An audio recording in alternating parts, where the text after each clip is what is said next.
In fact, the Beatles did release a Christmas album. I can't remember the exact year, sometime in the late 60s. I want to say 67. But they only made it for the Beatles fan club. So when you unlock this, if you click on it as a video, not only does it have that, but it has John actually talking and reading this letter, and it scrolls up the actual footage of this letter, the fan club letter that they wrote, that is telling you all of this. They only made 2,500 copies of that Christmas album, which at that time, that's how many fans they had in the fan club. So they only made one for each member as a thank you for supporting the Beatles. This is just a little bit of the stuff that you get to find out if you play through the game and you unlock this rare footage. And there's much more to go. So I thought they did that really well.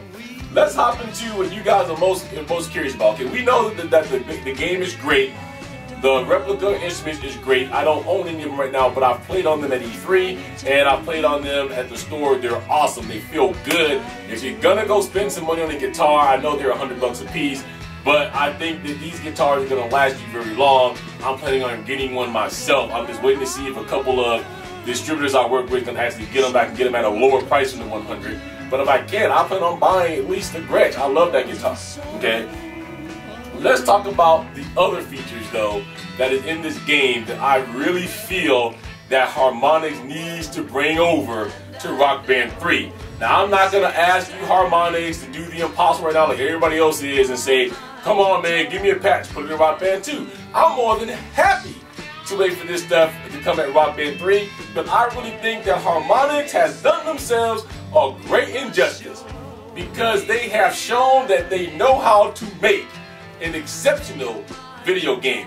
We already knew that they could make one because they made Rock Band 1 and they made Rock Band 2, which is even better than Rock Band 1. But this is the company, in my honest opinion, that should be making full band games. They captured the essence of the band. You can tell they did the research for the band. They made sure they got everything down with the band. And I think that the Beatles Rock Band would be harder for them because 2 of the Fab 4 is no longer with us. So they had to go off of footage and all that kind of stuff. They just couldn't reach out and call them over like they could with Paul and Ringo and say, I want you to do this, or can you give me some insight on this? First feature you should bring over is I think we need to keep the harmonies, or if we don't keep the harmonies, at least being able to have more than one person sing in the game. This, for me, guys, was the most fun thing to do because I can get 6 people at one time in this game. You can get 3 singers, you can get 1 bassist, 1 drummer, 1 guitarist. 6 people. The Beatles has now become the ultimate, I believe, party music game. It has surpassed Rock Band 2 if you give it a shot at the ultimate music game because you can get more people. The one thing I would change, though, about the way that the microphones connect, Harmonix, you guys know me, I give you my honest opinion, is for one, I would make it so that all 3 microphones connect to a separate controller. Okay, there's 4 controllers wirelessly that you can use on the 360, which everybody has wireless ones now. I really think it would be more beneficial if each microphone had its own controller. The other thing that I also would do is enable the harmonies to be able to be done over Xbox Live or the PSN network. Think of the fun that we can all have when we're able to do harmonies like that. I think the harmonies will probably even come out a lot better because you're not standing in the same area with everybody else that's singing. Guys, I've been in bands before. You guys seen the footage I put up in my band. If you hear that, if we have more than 3 people singing, sometimes it's really hard to be able to hit your vocal note and pitch if you're singing right next to somebody else.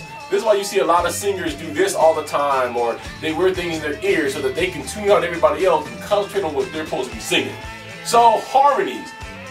Excellent feature. I think it should be ported over. If you don't do harmonies again, make it so that more than 1 or 2 people can sing and give us individual control for the mic. Okay, that's only the first thing I think it should port over. The second thing they should port over is some of the interface they use in Beatles. For one, if you went through the menu, you now have a section called Achievements. Now, I realize that every other game has this, but what does it do? You click on Achievements, it pops open your Xbox Live dashboard, and it takes you to the Xbox Live achievements where it sees how many out of how many, and you can click on that and go through. That ain't the case in this game. You haven't played it yet. When you click on Achievements now, in the Rock Band Beatles, there is a list of every achievement that is in the game. But what makes this so special is there's also a progress meter. It tells you what you need to do to get that achievement, and it has a progress meter to show you how close that you have come. For instance, there is an achievement to get a FC, which for those of you who don't know the term FC, full combo, that means to miss no notes at all and also not break your four times combo that you have going for you. So we call that a full combo. Okay, if you FC while I saw her standing there on base on expert, that is an achievement. Now, I haven't done that yet, but I have a meter bar that tells me that I have hit 99% out of 100 of the song, so I have 1% to go to make that achievement. If the achievement has to do with like a set of songs, like there's a couple of achievements in the game that says you have to either 5-star, you have to like 5-star or gold star these 4 songs. Well, right to the right pops up another little bitty screen, and it has the 4 songs in which you need to gold star or 5-star, whatever the parameters are, to get that. So you're not running around guessing at what you have to do. We need that in Rock Band 2. That'd be great for all games. We need that in Rock Band 3. I mean, if you can patch that, that's simple. If you can pass it to Rock Band 2, that'd be cool. But I'm willing to wait to Rock Band 3. But we should carry that right on over into Rock Band 3. These are great features that Harmonix has come up with just to make the game easier, and these are things I think that we need. The other thing that we need in Rock Band 3 that Rock Band Beatles did that was great that you guys should port over is the way the leaderboard is. Now in Rock Band Beatles, you're not guessing anymore where you are globally or with your friends, because when you go to the quick play menu and you're looking at the songs, right up at the top, right over on the right hand side of the top, there is a leaderboard. And it has you in red, and it tells you what you globally are or what your friends are doing. So, if in my case, Mr. BBG got the game early, he's on my friends list. So I was always going against Mr. BBG, and it always showed me where I was in comparison to him and how many points he had career-wise and everything else. So you don't have to spend your time at Rock Band Beatles going into the leaderboard. If you just want, if you want in-depth stuff, you know, like who did it last week and who's number 8, 9, and 10, okay, you got to go there for the in-depth stuff. But if you want just a quick glance of where you stand on the global or friendship leaderboard, all you got to do is look up to the top right when you're in the quick play menu.